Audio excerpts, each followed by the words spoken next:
75% sa mga tinunan sa grade 1 hangtod sa grade 3 dinhi sa Central Visayas maglisod pa sa pagbasa. Usa sa dakong nakatampo sa problema ang nasinating pandemya. Diin natanggong sa pinuy-anan ang mga bata. Atong sayran pinaagi niining report. Giulagway sa DepEd Region 7 nga malampuson ang paghibalik sa in-person classes ukad niadtong Nobyembre. Apan luyon ini ang mga hagit nga giatubang karon sa tinunan ilabi na sa grade 1 hangtod na sa grade 3. Base sa result sa mastery test, nasuta nga daghang mga bata ang maglisod yod sa pagbasa. Usa sa gitumbok hinungdan mao ang pagkatanggong sa mga bata sa mga balay tungod sa pandemic.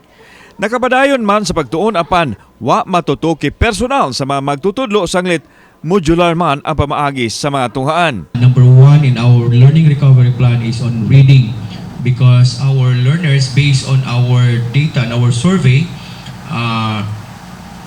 very kanang makaguol ang result, no, kay dako gyud kaayo ang porsyento sa mga bata, especially those in the kinder and the K3 stage nga dili pa gyud taon kabasa.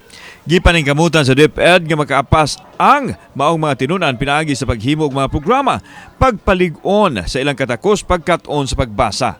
We focus, especially sa K to 3, we focus on reading. We shall have a united force to make sure that we can recover this.